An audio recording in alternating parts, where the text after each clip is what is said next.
Prontinho, pode iniciar. A tela saiu, Alisson. Ai, meu Deus.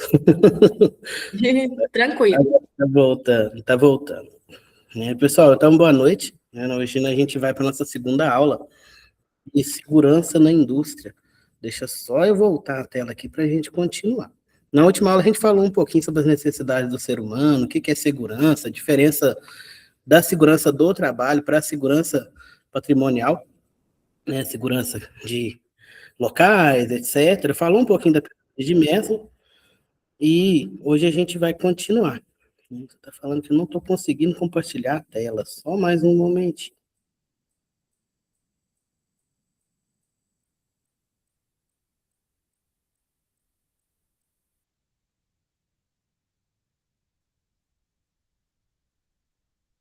Agora foi.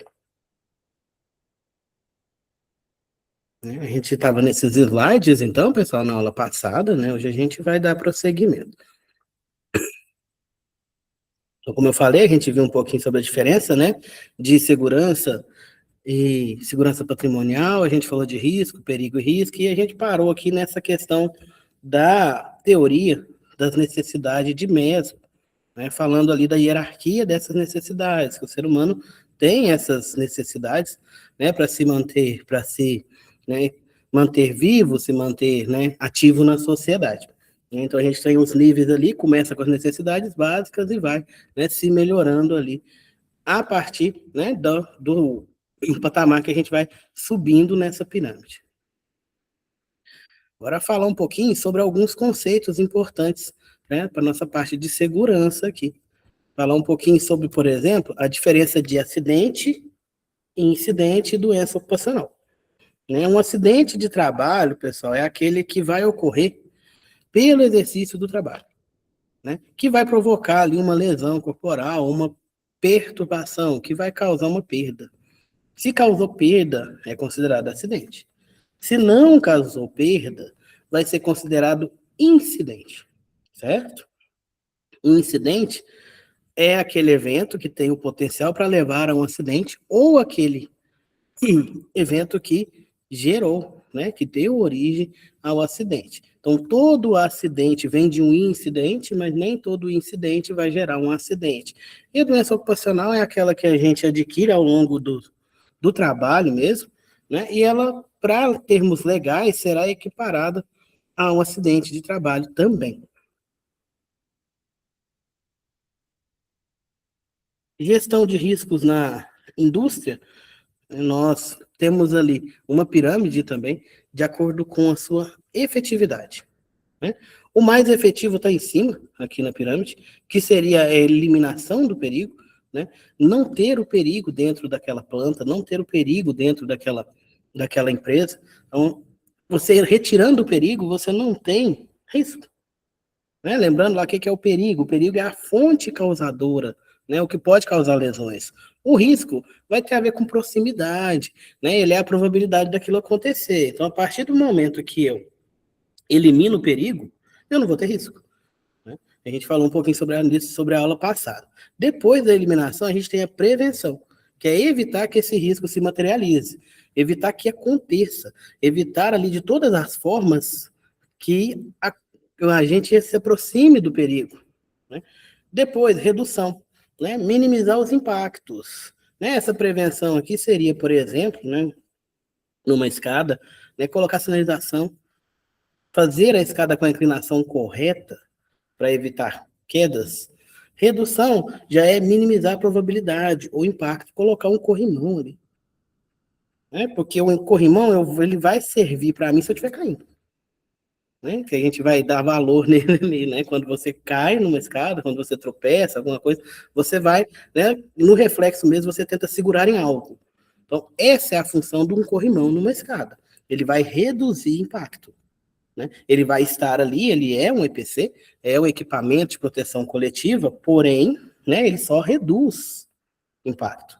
Ele não evita a queda, ele reduz as quedas, né? O que evitaria queda? Não ter escada, né? Ou escadas emborrachadas, né? A escada ali com a inclinação correta, iluminação e também a tamanho do degrau, Correto também. E por último, mitigação. Né? Mitigar, eu falei um pouco para vocês na aula passada, mitigar é aquela ação que você faz para amenizar algo. A gente fala mitigação. Mitigação é o que você faz para tentar corrigir alguma coisa, mas que infelizmente não vai corrigir 100%. Né? É algo que você faz para atenuar, para diminuir sua culpa, para diminuir as consequências. A gente fala muito de medida mitigadora na área de ambiental. Porque quando eu tenho um dano ambiental, eu não consigo corrigir 100%. Por mais que eu tente, eu nunca vou conseguir voltar a ser o que era, porque a gente está lidando com vidas. Vidas humanas, vidas vegetais, vidas animais. Então, toda vez que tem um acidente, alguma coisa que causa impacto ambiental, a gente trabalha com medidas mitigadoras, que seriam ali o que dá para atenuar as consequências, medidas que ajudam a reduzir ali a culpa, reduzir ali as, né, consequências negativas desse acidente, desse impacto, etc. Então, mitigação é o último. Ele está ali só para atenuar a consequência. Um exemplo de elemento ali de prática para mitigação é o uso do EPI. O EPI é outra coisa também. Você só vai dar valor nele na hora que você sofreu um acidente e ele te proteger. Né? Ele tem até o nome errado, eu não gosto, né?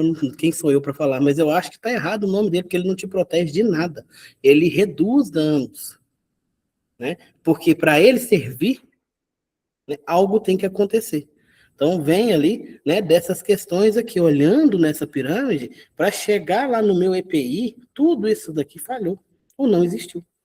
Né? Eu evitei o perigo, eu não tive prevenção, eu não tive nada que reduzisse as probabilidades de acontecer, vai acontecer, o EPI vai diminuir as consequências. Né? Igual eu falo, do cinto tipo paraquedista para trabalho em altura. Né? Ele não evita a queda, você vai cair. Se você estiver no local, né, num andaime mal dimensionado, sem rodapé, sem ali, né, o travessão, sem o guarda-corpo, sem tomar o cuidado necessário, você vai cair. Né? O cinto, ele vai evitar que você estabaque lá no chão, que você se machuque mais ainda. Que a queda ele não evita. A queda vai ocorrer, né? Se você estiver num local que não está bem estruturado, etc., a queda vai ocorrer. O cinto ele vai te proteger de você machucar mais ainda, porque cair com o cinto, gente, machuca. Dependendo da altura que você está ali, o seu corpo sofre uma pressão, dá aquele puxão, né? Que, assim, graças a Deus eu nunca vi ao vivo, mas já fiquei sabendo de muitos aí que se machucaram, né? Bastante com essa questão. Logicamente que machucou, mas é um machucado, né? Uma lesão bem menor do que se a pessoa tivesse caído lá embaixo. Mas ele machuca também, né? Porque aquela cinta ali, ela dá aquele puxão na pessoa, né? Aí corta a pele, né? Já vi casos aí da pessoa que, antigamente, né? Hoje em dia não que os cintos estão melhores, mas que quase que decepou a perna da pessoa, né? Os órgãos genitais aí da pessoa foram, né, esmagados, foram cortados por causa da queda. Então, o cinto ele não evita a queda. Né? Ele não deixa você machucar mais ainda, ele deixa você pendurado ali em cima. Então, ele é uma medida mitigadora. Ele vai atenuar a consequência. Né? 90% dos nossos CPIs são isso daí. Né? Ele vai fazer algo, né? Já está tudo lascado, ele vai conseguir diminuir um pouquinho essas questões aí. Hierarquia das medidas de controle. Né? A gente tem aqui, como a gente viu, a gestão de riscos na indústria tem a hierarquia das medidas de controle, também do mais eficiente para o menos eficiente. É o que a gente falou aqui agora: eliminação, substituição, controle de engenharia, atenuantes e EPIs. Aqui o roxinho, né, são aqueles controles mais difíceis da gente medir, que são os controles comportamentais. Aqui vem de cultura. Cultura de segurança dentro da empresa. Né? As pessoas terem essa cultura, né, de trabalhar seguro, né, de levar a segurança a sério, de ter esse compromisso de utilizar, né, fazer o uso das medidas de controle, dos procedimentos e dos EPIs que são dados pela empresa.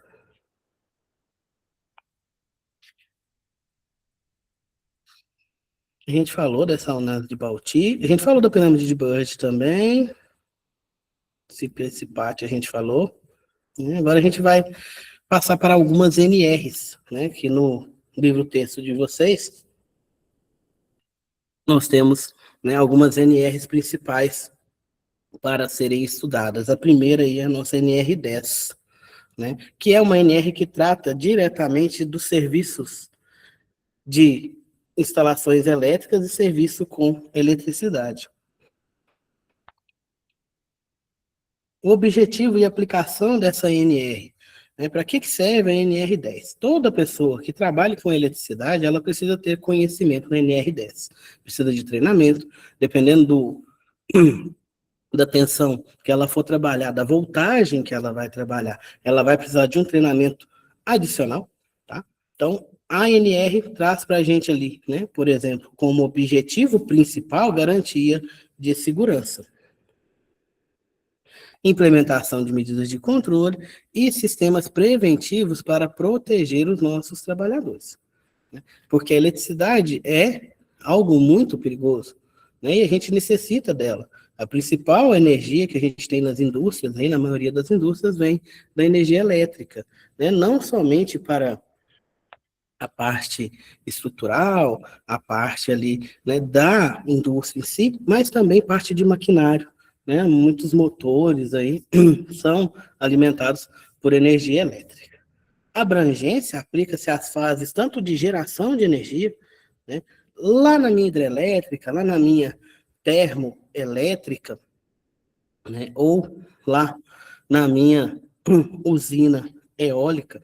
Então, vai ter a abrangência da NR10 lá, né, naquela fase, na transmissão, né, que já vai ser ali o que vem da concessionária de energia para as nossas casas, para as nossas empresas, e na distribuição e no consumo de energia.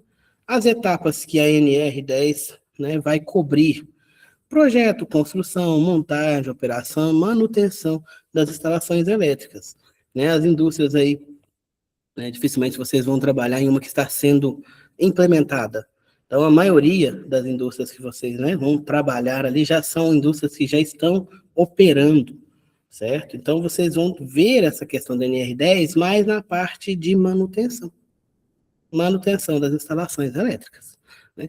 Uma ou outra montagem, tá? Mas o que vai ter mais é a manutenção, que é o que dá mais acidente, porque é o que tem mais, né? Porque tá tudo ficando mais velhinho, né? Você tem a negligência, você tem vários fatores ali que deixam, né, essas partes aí da manutenção como partes um pouquinho mais perigosas, um pouquinho, né, oferecendo um pouquinho mais de risco. Medidas de controle aplicadas à NR10, né? Primeiramente, a análise de risco. Algumas empresas chamam de análise de risco mesmo, de ART, análise de risco da tarefa. Tem empresa que chama de APR, análise preliminar de risco, né? Tem empresa que chama de ARA, análise de risco da atividade, né? Isso daí é a materialização dessa análise de risco para um documento que é feito antes de fazer as atividades. Então, a primeira medida de controle que eu tenho é uma análise criteriosa dos riscos antes de fazer a atividade. Então, na NR10, vem ali quais são os itens que eu preciso observar nessa análise de risco, né? Eu tenho um checklist ali, eu preciso ver se a energia foi desligada, se eu tive bloqueio, se tem bloqueio de etiquetagem, se o meu pessoal está treinado, se os EPIs que eles estão utilizando estão corretos, se a roupa, né, o uniforme dele é correto, né? Tudo isso daí entra nessa análise de risco, porque é uma análise preliminar, é uma adoção de medidas preventivas, né? Vem antes.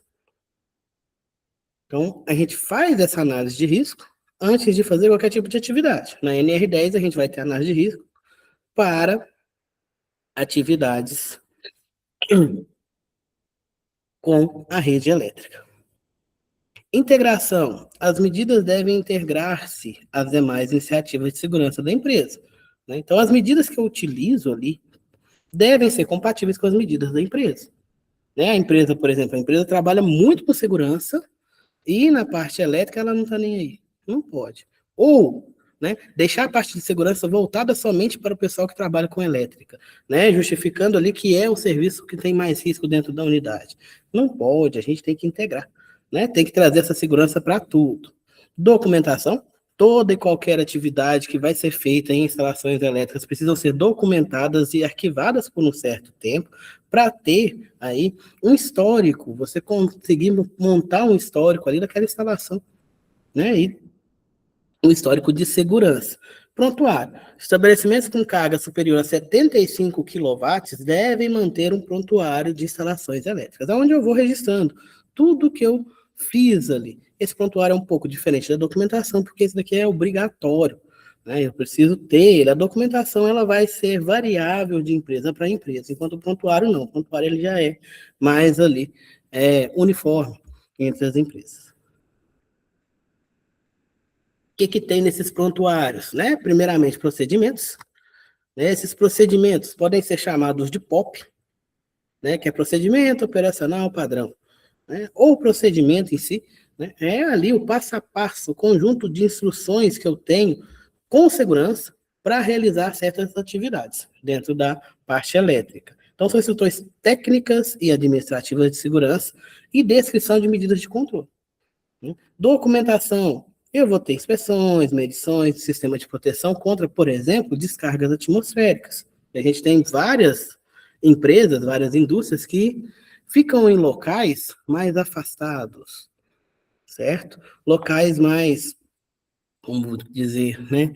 Locais onde só tem ela, aquelas áreas mais rurais. Então, a gente pode ter ali descargas atmosféricas, né? Porque a descarga elétrica ela vai vir, né, onde está mais alto. Então, a indústria está ali no meio do nada, digamos assim. Então, vem a descarga elétrica. Então, ela precisa ter esse sistema de proteção contra essas descargas atmosféricas, porque ela vai sobrecarregar o sistema e vai gerar acidentes.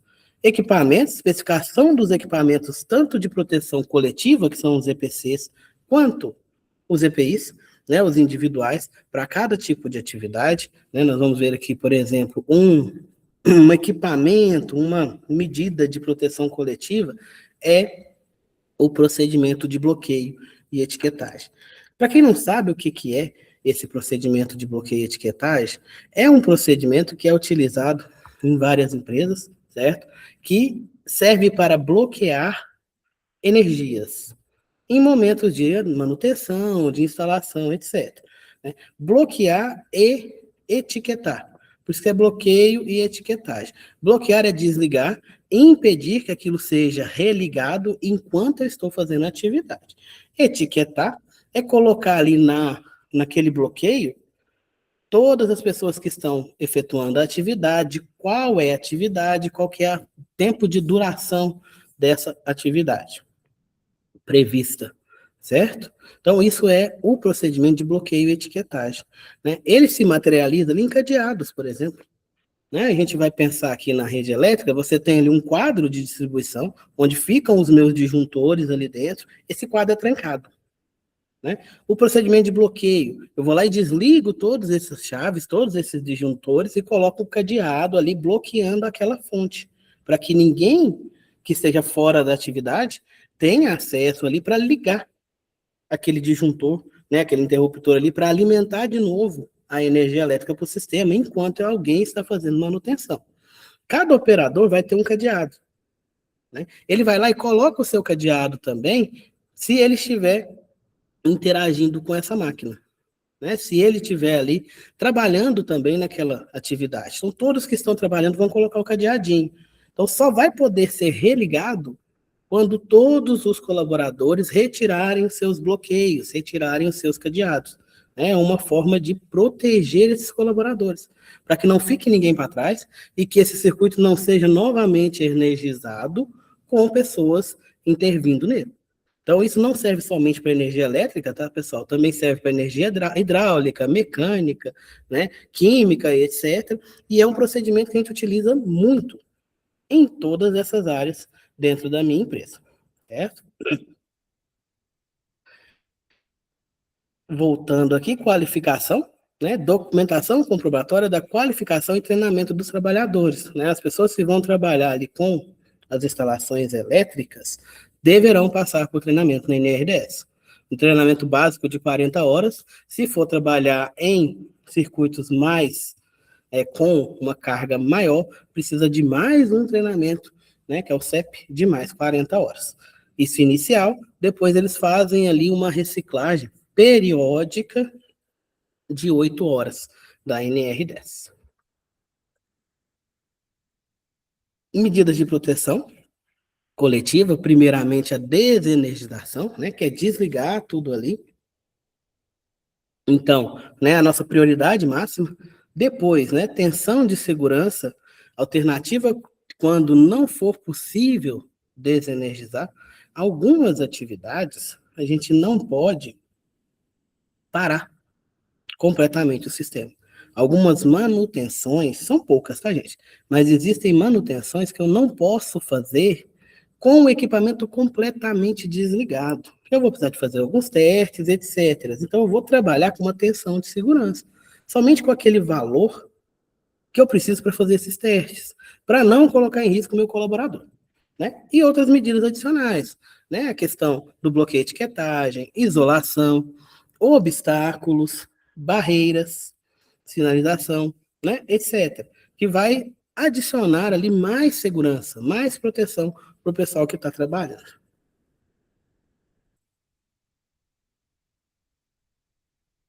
Proteção individual, a gente tem ali os EPIs específicos para se trabalhar com a energia elétrica. Então, são equipamentos adequados às atividades quando medidas coletivas sozinhas não forem suficientes. Né? Então, por exemplo, eu vou ter que acessar, eu vou ter que pegar ali no fio, né, e desencapar ele, fazer, ó. Então, eu vou usar um EPI, né, para que se todas as outras medidas falharem e ainda chegar energia ali para mim, eu não levo um choque.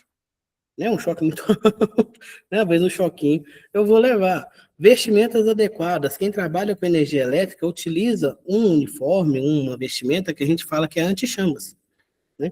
Porque ela é de um tecido de poliaramida que não vai propagar chamas.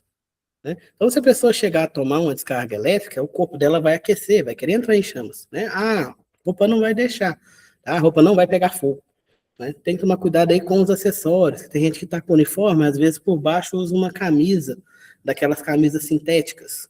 Essas camisas sintéticas são um perigo, camisa de time de futebol, por exemplo, porque se ele receber uma descarga elétrica alta, que aumente bastante a temperatura, não vai pegar fogo por causa do uniforme, mas a roupa de baixo vai derreter e vai colar no corpo da pessoa. Então tem essas limitações também do tipo de material que eu posso utilizar juntamente com esse uniforme. Né? O ideal é que seja uma roupinha de algodão. Né? Na verdade, verdadeiro, o ideal é que não tenha nada por baixo, seja somente o uniforme. Tá? Mas o pessoal gosta de usar uma camiseta embaixo. Então, melhor que seja de algodão, porque esses tecidos sintéticos vão colar na pele do colaborador e vão, né, lesionar ele ainda mais se ocorrer um acidente, uma descarga elétrica. Proibições: vedado o uso de adornos pessoais no trabalho de instalações elétricas. O que são esses adornos? Adornos: brinco, pulseira, corrente, certo? Piercings, né? Porque eles vão ali, né, acelerar o processo. São metais, né? São condutores elétricos.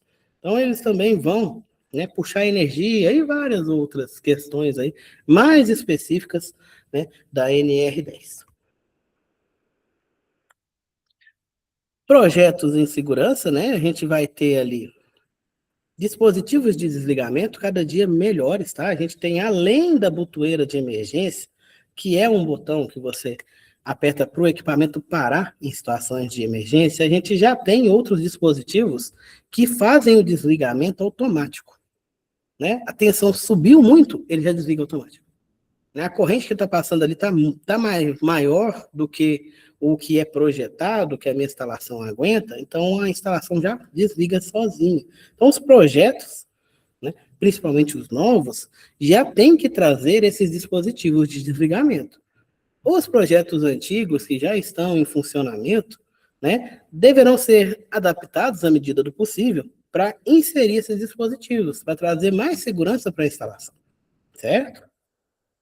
Espaço seguro, considerar dimensionamento, localização e influências externas para operação e manutenção, né? E identificação de circuitos, identificar eles ali de, por exemplo, cores diferentes, né, e serem instalados separadamente, para que eu possa dar a manutenção sem ter que envolver áreas demais, né? Então, ter ali separado o circuito, né, para que eu não tenha que parar toda a fábrica, né, e para que eu tenha um controle maior também, porque se der um pepino, der uma zebra, se eu tenho ali essa instalação, né, dividida em circuitos, todos identificados, eu vou diretamente no que eu preciso fazer a manutenção sem interagir com os outros.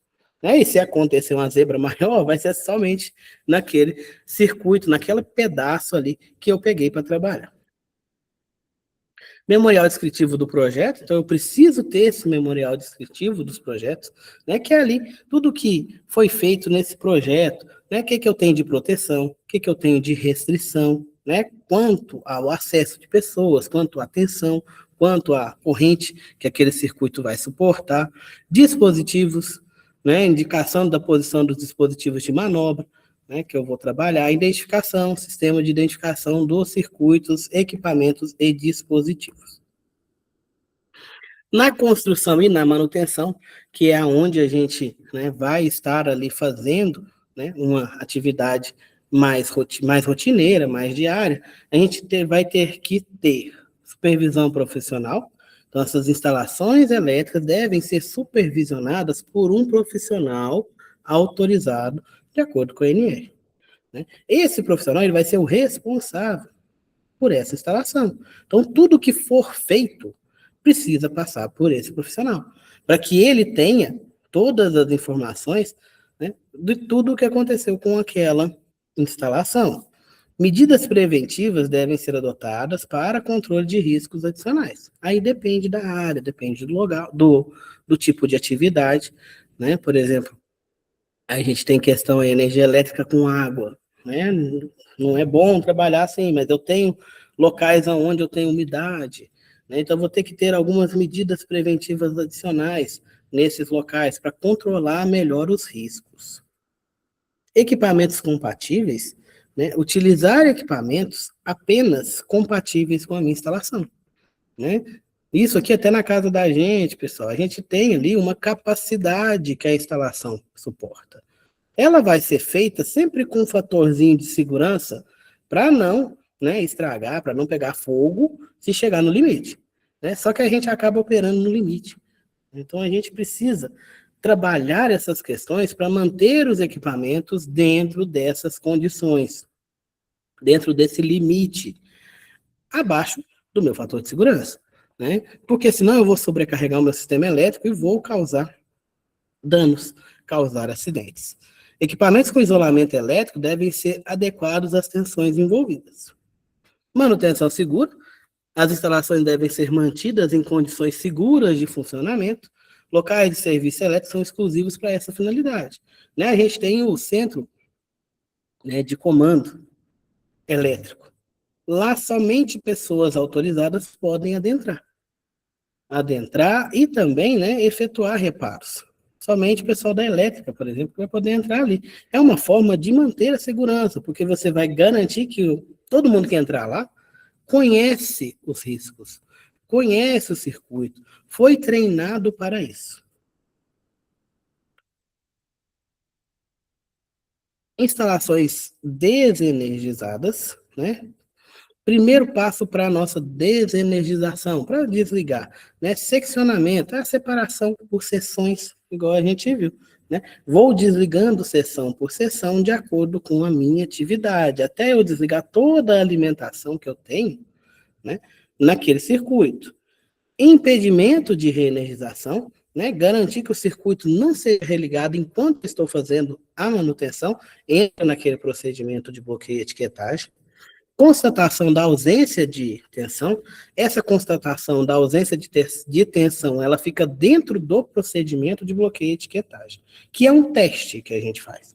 A gente chama de teste de energia zero, né? Ou teste do liga-desliga, é onde eu vou verificar se realmente não há energia no circuito, se realmente está desligado. Né? Antes de eu ir lá trocar o chuveiro da minha casa, por exemplo, eu vou ver se não está sendo energizado, eu vou tentar ligar o chuveiro. Eu vou lá, desligo o meu padrão, né? Ou, né, se eu não tiver se a minha casa tiver seccionamento, eu vou desligar o disjuntor que alimenta somente o banheiro. Né? Então, Então eu separo. Se a minha casa não tiver, eu vou ter que desligar o padrão lá fora, né, que traz energia para toda a casa. Vou lá e desligo.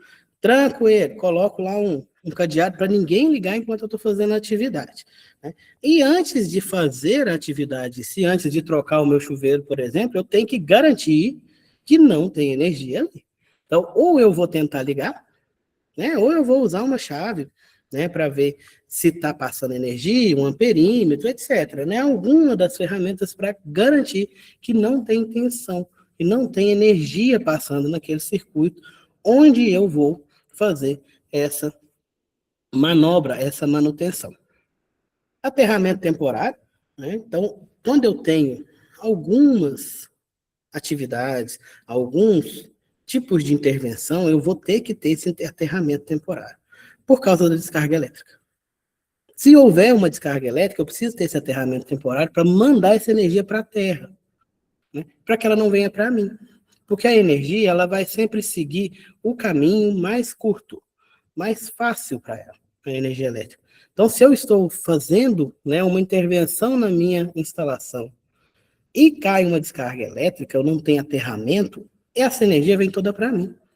Porque é um caminho mais fácil para a energia do que percorrer todo o fio e ir embora, né? Então, esse aterramento, o que ele faz? Ele puxa para a Terra essa energia, sem deixar que ela chegue em mim, né? Porque a Terra vai puxar muito mais energia do que eu, vai estar próxima a mim, né? Então, na hora que cair essa descarga, vai diretamente para esse aterramento. Proteção de elementos energizados, né? Proteger esses elementos na zona controlada, né? Às vezes eu não posso desligar completamente o meu circuito, como eu falei para vocês, então fica uma parte energizada, essa parte precisa ser protegida, né? Enquanto eu estou dando manutenção na outra parte. E sinalização. Toda e qualquer intervenção, não somente elétrica, vocês da segurança do trabalho aí vão entender isso, precisa ser sinalizada. Ah, não é possível que o fulano não está vendo que alguém está construindo ali. Tem fulano que não vê, gente. Tem fulano que você esfrega o negócio na cara dele, eles não conseguem enxergar, né? Depois eu vou mostrar uns vídeos para vocês. Essa questão de sinalização, né? Às vezes você tem os cones ali, você tem a fita zebrada, você tem o cerquite, o cidadão está lá mexendo no celular, ele passa e invade, né, o local que está isolado, colocando a vida dele em risco, não somente a dele, né? De todos que estão ao redor dele ali, todos que estão fazendo a atividade junto com ele. Então, essa sinalização precisa ser uma sinalização impeditiva, que realmente, né, sinalize que ali está acontecendo uma manutenção que não pode adentrar pessoas não autorizadas, né? Tem algumas empresas que já nem aceitam mais aquela fita zebrada, pela facilidade de romper ela, de pular por ela, passar por baixo dela, né? Aí essas empresas que não utilizam mais essa fita zebrada, utilizam outros tipos de barreiras mais difíceis de serem burladas. É mais difícil de pular, mais difícil de arrebentar. Uma delas é o cerquite, né, que é aquela tela, parece uma tela de plástico, né, que a gente coloca para que as pessoas não, né, invadam aquela área.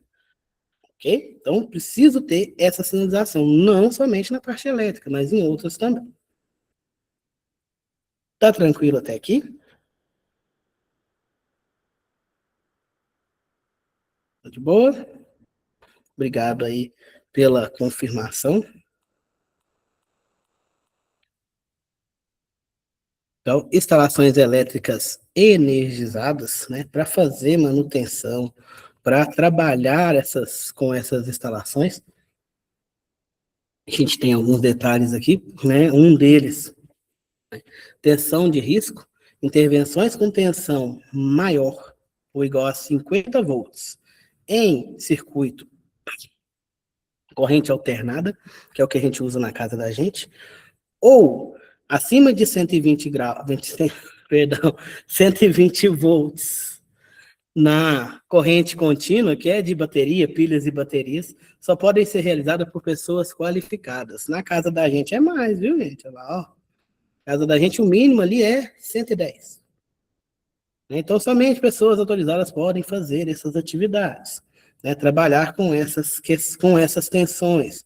Treinamento específico, como a gente falou, né, todos os trabalhadores vão ter que receber um treinamento de segurança para fazer a atividade. Procedimentos específicos, trabalhar na zona controlada exigem procedimentos específicos respeitando, por exemplo, as distâncias de segurança. Suspensão de serviços, né? Serviços devem ser suspensos imediatamente se eu verificar um risco ou a iminência de um perigo para os trabalhadores. Na alta tensão, né, já é que a gente chama ali de AT, né, eu já vou ter aquela questão que eu falei para vocês, né, que vou ter trabalhadores específicos para interagir com esses locais aonde eu tenho uma tensão maior, que vai ser ali, por exemplo, a questão do treinamento específico. Trabalhadores devem receber, além do treinamento de NR10, o treinamento de CEP, né, que é um treinamento para essas intervenções em circuitos com maior potência, certo? Trabalho em equipe, nenhum eletricista pode trabalhar sozinho, né? Em alta tensão, pior ainda. Né? Ordens de serviços, trabalhos só podem ser realizados com uma permissão de trabalho, uma ordem de serviço, ou seja, quando autorizados. Então, eu vou precisar de uma autorização da gerência, da supervisão, para que as pessoas possam intervir nessas instalações de alta tensão. Os trabalhos de alta tensão exigem uma avaliação prévia, planejamento detalhado e procedimentos específicos assinados por profissionais autorizados para garantir a segurança durante as atividades, durante a execução dessas tarefas.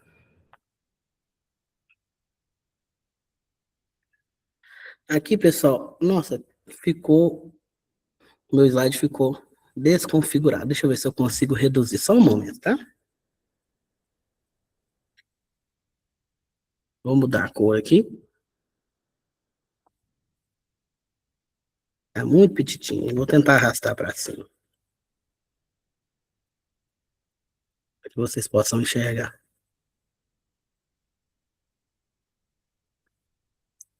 Questão de habilitação, qualificação e capacitação, né? As nossas diferenças ali. Deixa eu só aumentar o tamanho da letra, para que a gente possa enxergar, né? Então, vamos lá. O que é um qualificado? Trabalhador qualificado é aquele que tem um curso específico na área de elétrica, né? Não significa que ele já pode chegar ali na indústria já trabalhando, já intervindo em todas as instalações elétricas. Porque ele foi qualificado, ele tem um curso, mas ele não conhece ali. Ele chegou agora, né? As instalações têm suas particularidades, então ele ainda não está liberado para fazer atividade. Habilitado, qualificado com registro do conselho de classe. Ele tem um registro técnico, um CRT, por exemplo, né? Capacitado, já é diferente. Ele foi treinado sob orientação de um profissional habilitado que já conhece o sistema. Então, ele já ficou ali os 3 meses, já passou ali os seus 3 meses de experiência, já está conhecendo ali como é que é a instalação, né, as suas particularidades, então ele já está ali, né, capacitado para começar a fazer atividades. E autorizado é aquele que vai ser autorizado, né, além de qualificado e capacitado, ele tem a anuência formal da empresa para fazer aquelas intervenções. Então ele é liberado para fazer isso, né? Ele vai poder fazer porque ele foi autorizado. E para ele ser autorizado, ele tem que ser capacitado, habilitado e qualificado para isso. Então, a gente tem aqui, né, essa progressão aqui de habilitação, qualificação e capacitação.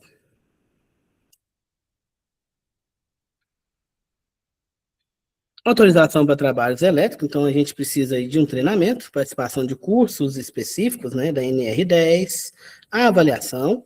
No final do curso tem uma avaliação, eles precisam tirar mais do que 70%, ou seja, mais do que 60%, perdão, precisam ter um aproveitamento satisfatório do curso. Algumas empresas jogam essa média aí para 80%, 90%, mas a NR só fala que tem que ter um aproveitamento satisfatório, em média de 60%.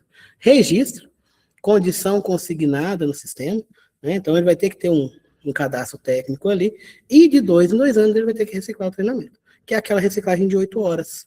Né? O treinamento inicial é 40 horas, a reciclagem é 8 horas. Né? Ele dá uma revisada em tudo que ele aprendeu, tudo que ele está estudando, tudo que ele está fazendo, faz essa revisão, né, a cada 2 anos no treinamento de reciclagem.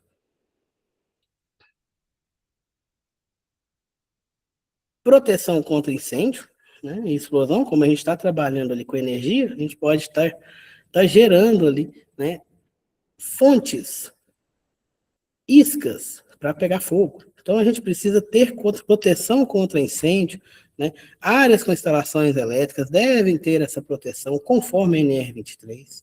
Trabalhar em atmosferas explosivas, né? Os materiais que eu trabalho, né, nesses ambientes precisam ser materiais específicos, precisam ter instrumentos específicos, né, para que não gerem ali, por exemplo, faísca, para que aquele atmosfera, aquele ambiente ali não chegue a explodir, não chegue a piorar. A gente chama de área classificada, tá? Os locais que têm ou podem conter essas atmosferas explosivas, né? Pode ser ali um GLP, um gás, pode ser, né, até mesmo enxofre, né? Algumas substâncias ali que tornam aquele local um local que tem o risco de explodir. Tá? Até a área classificada, gente, até alguns particulados no ar podem transformar essa área em área classificada. Açúcar, fubá, dependendo da concentração que ele está no ambiente, no ar ali, ele torna essa atmosfera classificada. Classificada. Ele torna essa atmosfera explosiva. Se eu tiver uma fonte de ignição ali, ele vai explodir. Só que assim, são condições muito específicas, mas que podem acontecer. Então, nesses locais onde eu tenho essas atmosferas, que a gente chama de área classificada, eu vou ter que ter cuidados maiores do que em outros tipos de atmosferas, em outros tipos de área, né? Depois a gente vai falar sobre isso, área classificada, em outras aulas, em outras disciplinas. E a eletricidade estática, essa danadinha aqui, gente, faz muito estrago. Né? Estática porque ela está parada. É algo que gera energia parada. No momento que você encosta, que você movimenta, essa energia é, né, distribuída, é movimentada. E essa movimentação de energia pode gerar acidentes. Né? Essa estática é aquele choque que a gente leva, né, nos metais ali quando o clima está muito seco. Né? Você encosta numa janela, você toma um choque, você encosta numa pessoa, você toma um choque. Isso daí é eletricidade estática. Esses choquinhos que a gente toma são choquinhos pequenos, né? Em comparação com estática presa em equipamentos de grande porte. Essa estática em equipamentos de grande porte pode arremessar a pessoa para longe ou grudar a pessoa ali, né? Gerando ali lesões, perdas muito elevadas devido a essa energia estática, eletricidade estática. Então, tem alguns equipamentos que a gente vai ver que tem que ter uma proteção específica para descarregar essa energia estática, essa eletricidade estática, para que ela não fique rondando aquele equipamento para gerar acidentes. Um exemplo aqui, o caminhão comboio. Vocês sabem o que é um caminhão comboio?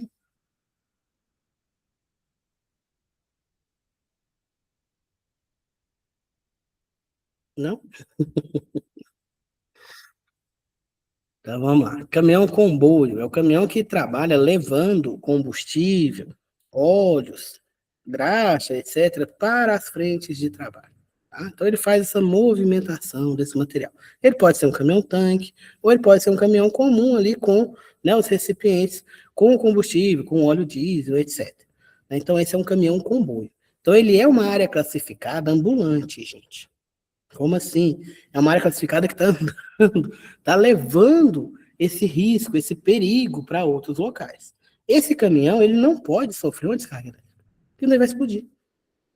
Né? Então, para que ele, né, não receba essa descarga, e se receber, né, se ele tiver eletricidade estática, essa eletricidade não venha a fazer com que aconteça coisas piores, explosões, etc., ele tem um aterramento, que é uma corrente que fica no final, ali atrás do caminhão, onde, né, ele vai estar descarregando para a terra essa energia estática o tempo todo. Enquanto ele está andando, né, aquela corrente está passando no chão, está descarregando, né, tirando a carga dele, para que ele não puxe os raios para ele, para que ele não puxe as descargas para ele.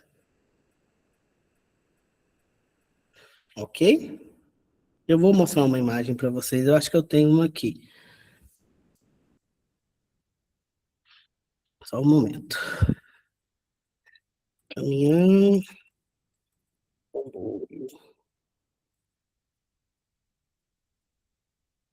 Aterramento.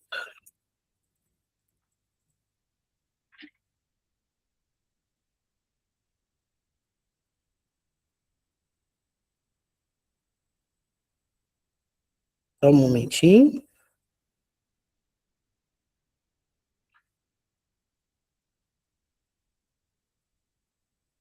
Eu quero uma imagem que mostre, não uma foto real aqui. Essa corrente é uma corrente, gente, é uma coisa bem básica mesmo. Não tô achando.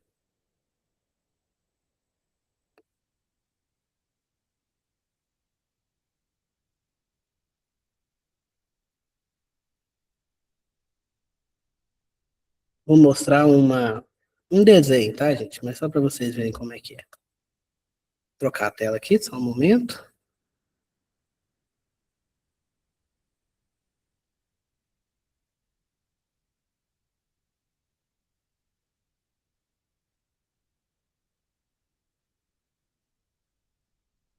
Vou aqui mostrando aqui o aterramento dele, ó. Nesse caso aqui, dessa imagem, já tá aparecendo para vocês aí? Já, né? Nessa imagem aqui, ele está no momento de descarga. Ali, na verdade, é um caminhão-tanque que está fazendo a descarga, mas o caminhão-comboio ele é bem parecido, só que ele vai trabalhar com proporções menores, com quantidades menores, que ele vai trabalhar somente com a quantidade que vai ser utilizada para abastecer os caminhões que estão na frente de trabalho, né, para fazer as manutenções. Então, nessa imagem aqui, ele está fazendo uma descarga.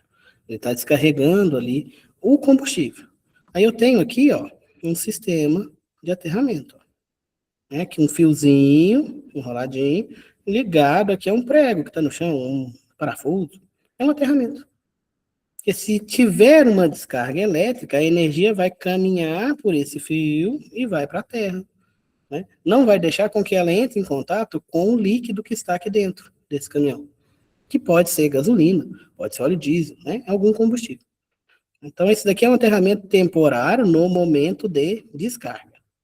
Mas a gente tem um aterramento, que é a corrente, que eu falei para vocês, que, né, esses caminhões que vão, principalmente ali para mineração, né, que vão levar esse combustível para os caminhões que estão na frente de trabalho, é uma corrente que fica ali, pendurada no caminhão, que se tiver uma descarga elétrica, ele vai retirando essa energia estática e mandando para o solo, para que essa energia não venha a prejudicar, né, não venha a trazer, né, consequências piores ali para o meu colaborador, para minha frente de trabalho. Vou voltar o slide.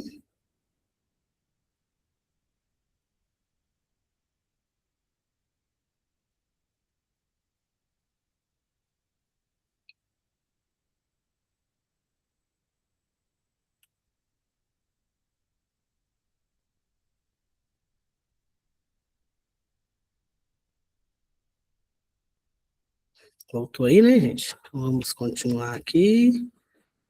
Procedimento de trabalho, né? Então, para finalizar essa parte da NR10, né? 100% de planejamento, serviços envolvendo energia elétrica precisam ser bem planejados, tá? Não dá para fazer na correria, não dá para fazer de qualquer jeito. Então, qualquer errozinho vai gerar problema. E problemas de grandes proporções.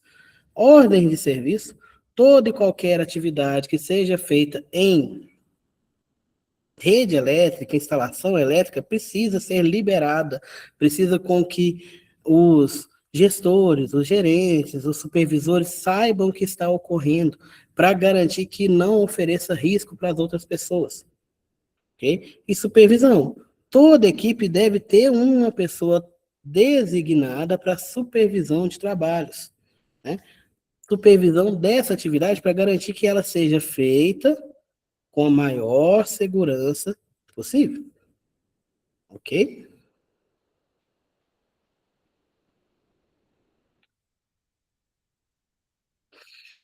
No caso de emergências, né? Também fala na NR10 um pouquinho sobre essa questão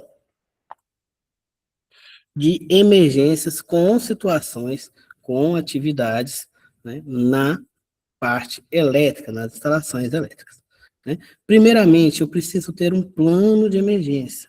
O que é esse plano de emergência, pessoal? São as ações de emergência que eu vou tomar se houver um acidente, se houver uma emergência envolvendo instalações elétricas.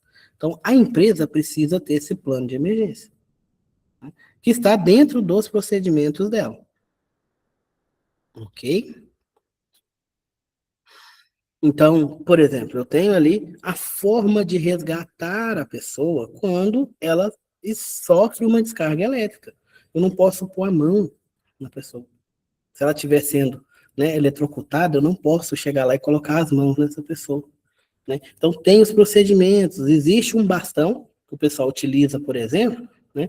Enquanto uma pessoa está ali fazendo a manutenção, o colega fica segurando esse bastão, ele parece um gancho assim, segurando na pessoa ali. Porque se a pessoa sofrer uma descarga elétrica, ela grudar ali, ele vai puxar esse bastão e tirar a pessoa dali. Porque o procedimento correto quando a pessoa está sendo eletrocutada é retirar ela daquele local, retirar o contato dela com aquela fonte de energia. Só que eu não posso encostar. Porque se eu encostar, eu também vou ficar energizado, eu também vou levar o choque. Então, eu preciso retirar ela. Esse bastão, por exemplo, muita empresa já está utilizando esse bastão, né? Você puxa a pessoa, sem precisar de entrar em contato com ela. Isso daí está dentro do plano de emergência, né? A questão também de todo eletricista, toda pessoa que trabalha com elétrica não pode trabalhar sozinha, é isso, né? Tem que estar acompanhado por alguém que entenda.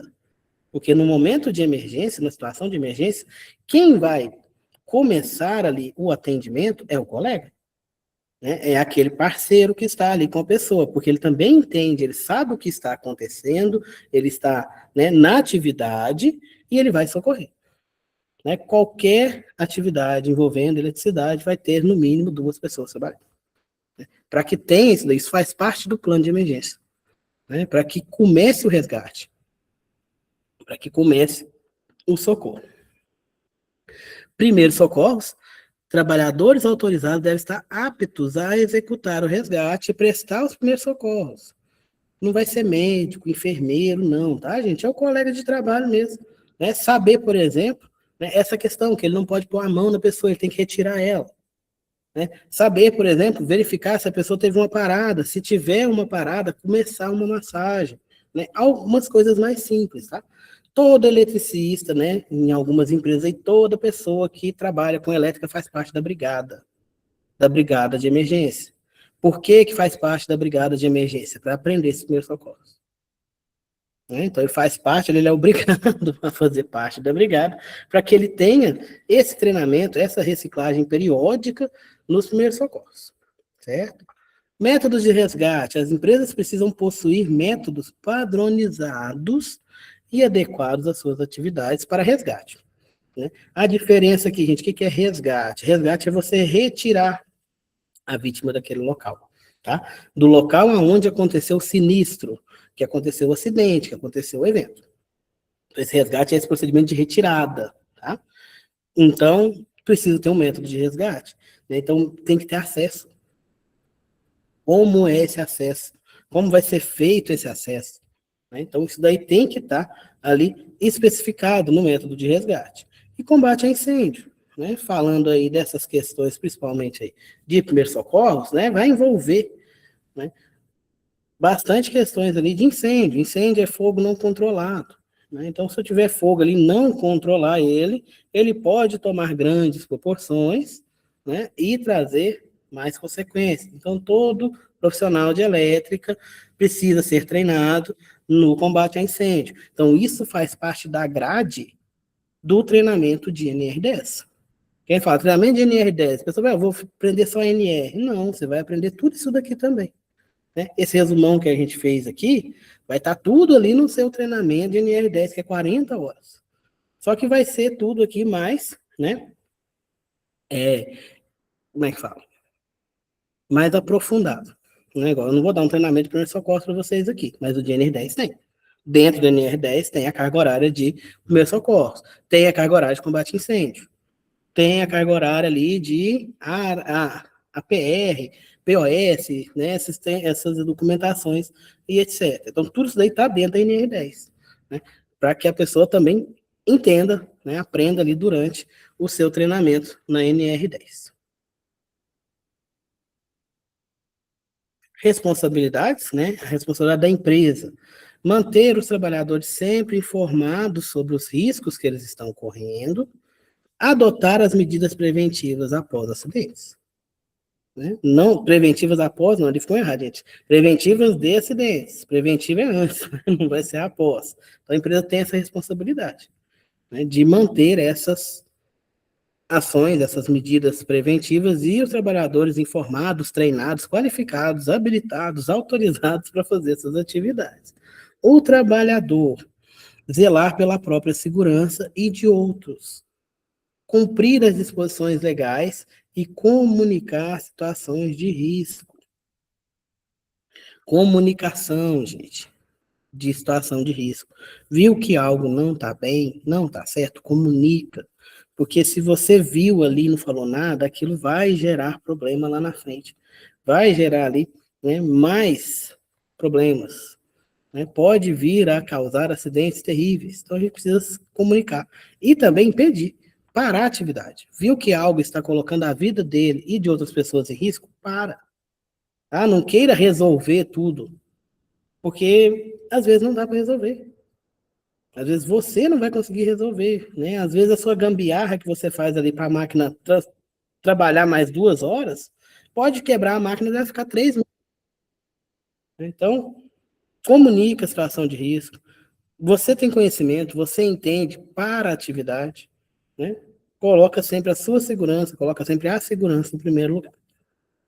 Os contratantes, né, que são aqueles gestores de contrato, têm que manter os trabalhadores informados sobre os riscos e procedimentos de controle da minha empresa.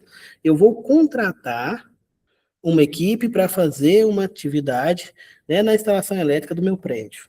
Então, eu preciso manter esses trabalhadores informados, eu preciso fornecer para eles, por exemplo, um projeto elétrico, para que eles entendam. Né? Eu preciso contar para eles como é que é o plano de atendimento à emergência. Se eu tenho, se eu não tenho. Eu preciso falar para eles qual que é o procedimento que eles devem fazer se houver um acidente. Né? Porque eu sou o contratante, então eu que estou, né, contratando a pessoa para fazer a manutenção, então eu sou responsável. Tá? Eu sou responsável, não é somente a empresa daquele colaborador, eu também sou responsável, porque está dentro da minha empresa, está trabalhando para mim. Então eu tenho, né, uma corresponsabilidade ali com a empresa. Então eu preciso passar essas informações. Ok?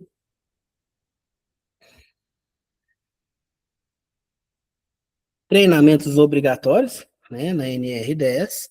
A gente tem o básico ali, que é segurança em instalações e serviços com eletricidade, de 40 horas, né, para trabalhadores autorizados, para quem vai intervir diretamente com as instalações elétricas. Então, todo mundo que vai trabalhar com instalação elétrica precisa treinar 40 horas na NR10.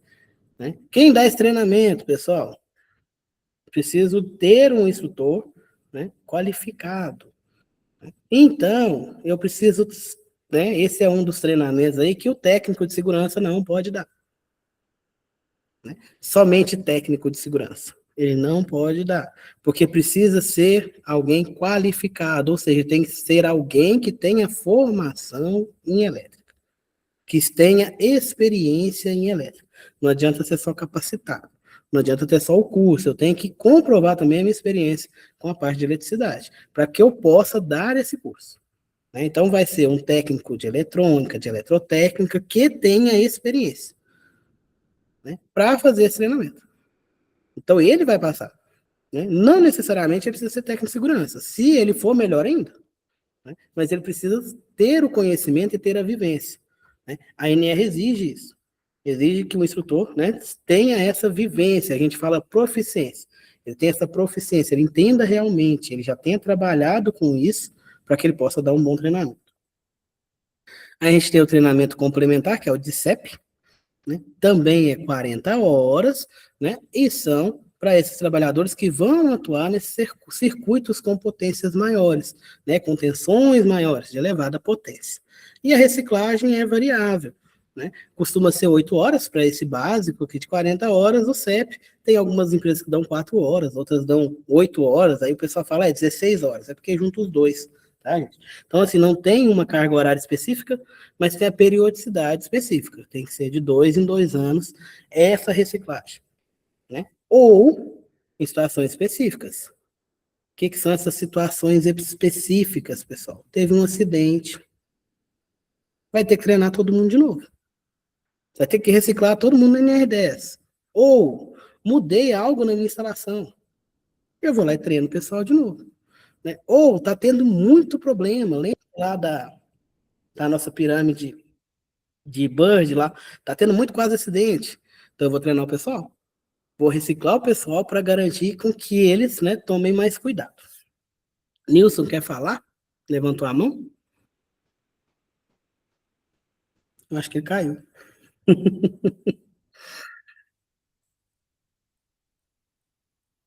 É, gente, ele levantou a mão e caiu, viu? No que ele voltar, ele comenta com a gente. O Nilson é da parte de manutenção, ele é bem entendido dessa área. No que ele voltar, a gente passa a palavra para eles. Tá tranquilo para até agora, gente?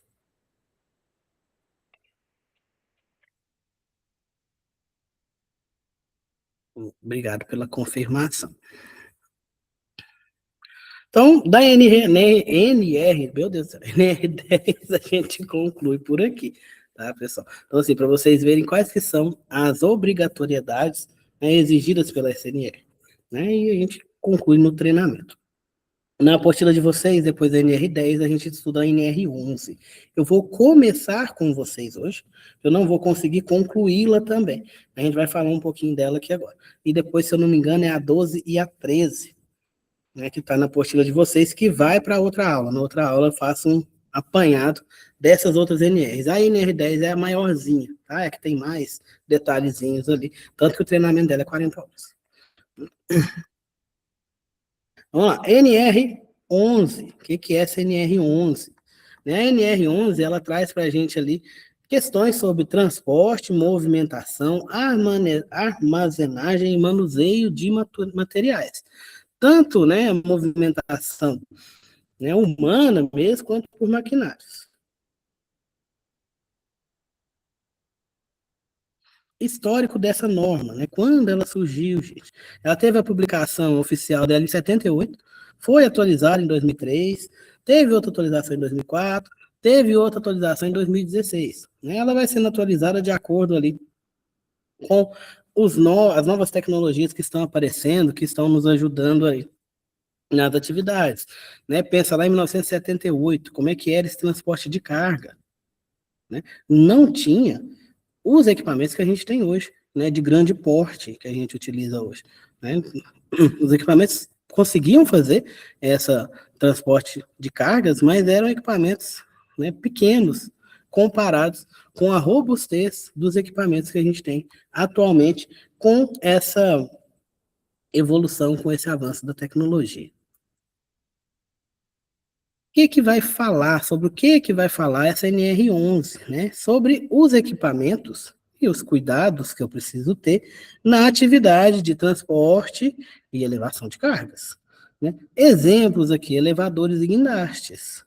Né? Então, são equipamentos que fazem esse transporte, principalmente por elevação. O que eu tenho que ter nesses elevadores e nesses guindastes? No caso dos elevadores, proteção de poços. Poços de elevadores e monta-cargas devem ser cercados solidamente em toda a sua altura. Ou seja, o elevador, seja para levar pessoas ou cargas, precisa ter ali uma grade ao redor. Vocês já devem ter visto em filme. né? E depois também eu mostro algumas imagens aqui para vocês, né? Tem que ter essa proteção para que a carga não caia, para que as pessoas não caiam, a ferramenta não caia, né? Em toda a sua altura, né? Se ele tem ali 20 andares no elevador, esses 20 andares ele vai ter que estar protegido, ok? No caso do guindaste, gente, né, eu não vou ter essa proteção de poços, eu vou ter ali isolamento de área, que a gente vai falar especificamente dele. Inspeção permanente, ainda falando dos elevadores, tá? Cabos, cordas, correntes, ganchos devem ser inspecionados constantemente. No caso do guindaste, é no momento da atividade. Antes de eu fazer elevação de carga, né, eu vou fazer essa inspeção. Já no meu elevador, vai ser periodicamente, né? Porque vai ter um motor, vai ter esses cabos ali que vão movimentar para que esse elevador suba ou desça, ok? Proteção de aberturas. Quando a cabine não estiver ao nível do pavimento, a abertura deve ter proteção. Isso daqui já é para o guindaste, tá? Então tem que ter uma proteção para o meu operador não cair, né? Nem o operador, nem a carga. Indicação de carga, né? Vocês já devem ter visto em elevadores comuns, que tem lá, ó, esse elevador suporta 5 pessoas ou, né, 400 e poucos quilos. É indicação de carga. No elevador, né, industrial, o elevador de cargas também vai ter. E eu preciso respeitar isso daí. Porque ele foi projetado para elevar X, não X mais 2, X mais 3. Tá? Igual eu falei, logicamente, ele tem um fatorzinho de segurança ali. Mas eu não posso trabalhar em cima desse fator. Porque eu tenho peças, né, que vão, mesmo que suportem esse peso acima por algum tempo, vai desgastar, vai começar a fragilizar. Então vai chegar uma hora que vai quebrar, né? E dependendo do que for, né, a tragédia está aí, né? E são, pessoal, a maioria dos acontecimentos, de acidentes aí, são de peças, de acessórios ali, né, de elementos pequenos. Porque você olha um guindaste, você olha ali um elevador, você vê aquela robustez toda, você não vai imaginar que o que vai quebrar ali é um parafuso. O que segura aquele gancho ali para segurar a carga é um parafuso, é um pino, que suporta X. Não X mais 1, X mais 2, X mais 3. Então, esse elemento vai quebrar.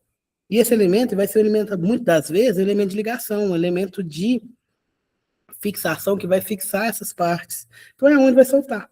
Vai soltar a gaiola, o elevador vai cair, vai soltar a concha, né? E vai gerar acidentes.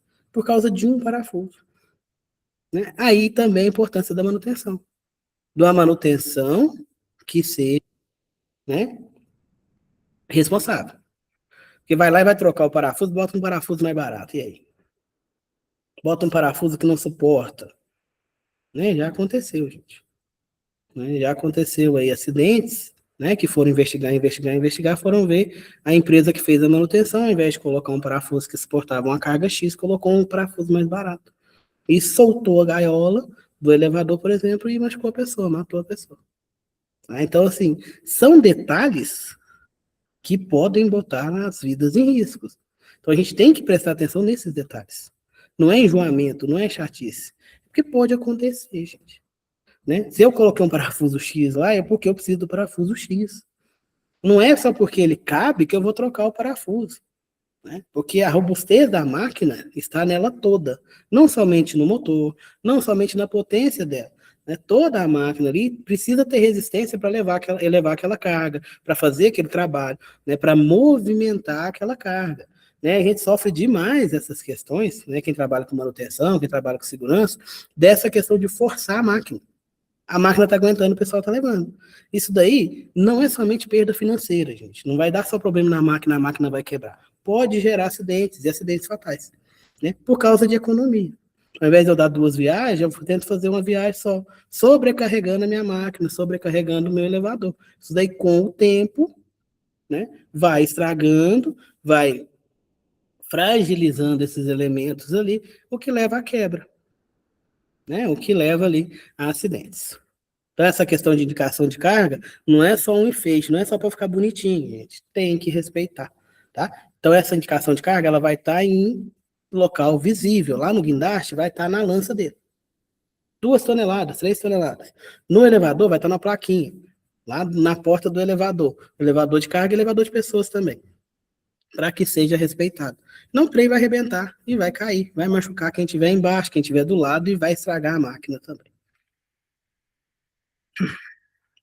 Para os equipamentos de transporte, né, a gente precisa ter ali proteção manual, carros manuais de transporte devem possuir protetores nas mãos. Né? Não sei se vocês já viram, o supermercado tem um, né, tipo uma paleteira. Você vai ali, pega o pallet, levanta e o pessoal vai arrastando. Ali tem uma proteção para que a mão da pessoa não seja prensada, não seja presa ali naquela paleteira. Né, que é aquele equipamento que eles usam para fazer esse transporte, é um transporte que a pessoa faz ali, uma pessoa mesmo puxando, né, mas tem essa proteção na mão, para que a pessoa não prense a mão, não venha perder ali dedos, por exemplo.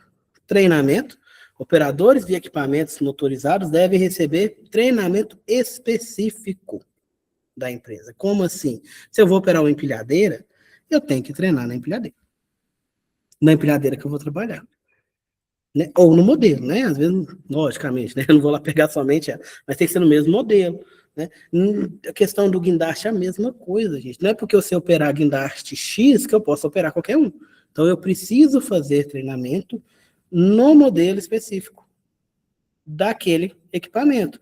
Apesar de todos serem bem parecidos, eu tenho as peculiaridades, eu tenho as diferenças de um para outro. E se eu não souber operar direito, aqui eu estou trabalhando com cargas altíssimas. Eu posso gerar problemas altíssimos. Né? Questão aí da empilhadeira. Empilhadeira é complicado, gente. Hoje em dia, aí, com os hipermercados e tal, a gente vê as empilhadeiras andando para tudo quanto é lado. Aí. Se a pessoa não tiver um treinamento, se a pessoa não souber operar, ela coloca em risco todo mundo que está no mercado. Ano passado, se eu não me engano, teve um supermercado, acho que em Belo Horizonte, que caiu. Né? Caiu aqueles pallets de produtos, parece que a moça que foi atingida, até foi atingida na coluna. E era uma cliente que estava lá fazendo compras. Né? Por causa de que um mau posicionamento de pallets, né? Que o operador estava fazendo ali, né? Guardando o pallet de produto, né? E não posicionou direito, uma das prateleiras começou a tombar e foi fazendo aquele efeito dominó. Aí caiu em cima da moça, né? Se eu não me engano, foi uma de leite condensado, algo do tipo assim, e machucou a coluna da moça. Eu não vi depois se ela se recuperou, né? Se ela teve alguma sequela. Mas era uma cliente, né? Dentro de um supermercado. Identificação. O operador da máquina precisa ter o cartão, crachá, com o nome e foto, válido por um ano. Por que é um ano? Um ano é para ele fazer o treinamento de novo. Aí ele faz o treinamento de novo para relembrar as medidas de segurança daquele equipamento. E sinalização. Os equipamentos motorizados devem possuir sinal de advertência sonora, né? Buzina e também aquele alarme de ré, né? Alarme que está operando. Além de que, né, a gente vai ver na aula que vem, que hoje eu acho que não vai dar tempo mais, né, a questão do isolamento diário. Né? Vocês já devem ter visto aí em hipermercados, né? O pessoal isola o corredor quando está fazendo essa movimentação, e tem gente que fica passeando lá, não pode, né? Porque ali pode ocorrer algum desvio, algum deslizamento, e o material pode vir a cair sobre a pessoa. Né? Então, por isso que isola a área. Todo transporte de carga, principalmente quando a gente fala de elevação, precisa ter a área isolada. Somente pessoas que estão trabalhando na atividade que vão poder ter acesso. E mesmo assim, um acesso restrito. Não pode ficar passeando, transitando ali, próximo à carga, debaixo da carga, porque eu tenho pontos cegos nesses equipamentos. Né? Então, o operador, ele está ali, ele não vê tudo. Então, às vezes, ele vai fazer uma curva, não é igual um automóvel, não tem câmera para tudo quanto é lado. Ele vai fazer uma curva, ele pode bater, né? Ele pode acertar uma pessoa. Então, ele tem algumas aí que eles operam de lado, não sei se vocês já viram. Então, precisa estar isolado para que não tenha pessoas que não são daquela atividade transitando ali, se colocando em risco. Certo? Pessoal, acho que hoje a gente pode parar por aqui, né? E a gente continua a parte da NR11 na próxima aula. Nilson, você voltou, você queria falar e parece que você caiu? Aqui tá caindo um pouco a internet aqui, não sei se vocês estão me ouvindo, Agora mas sim, desse mesmo. Deu para assistir uma boa parte da aula aí. Foi muito boa aí. Foi muito produtiva aí. Obrigado aí, professor. Um abraço para todos aí. Certinho, eu que agradeço. Pessoal, então a gente encerra por aqui a aula de hoje, tá? Na próxima aula a gente termina a NR11, faz a 12 e a 13, tá bom? Aí a gente vai fazer uma coletaria dessas NR.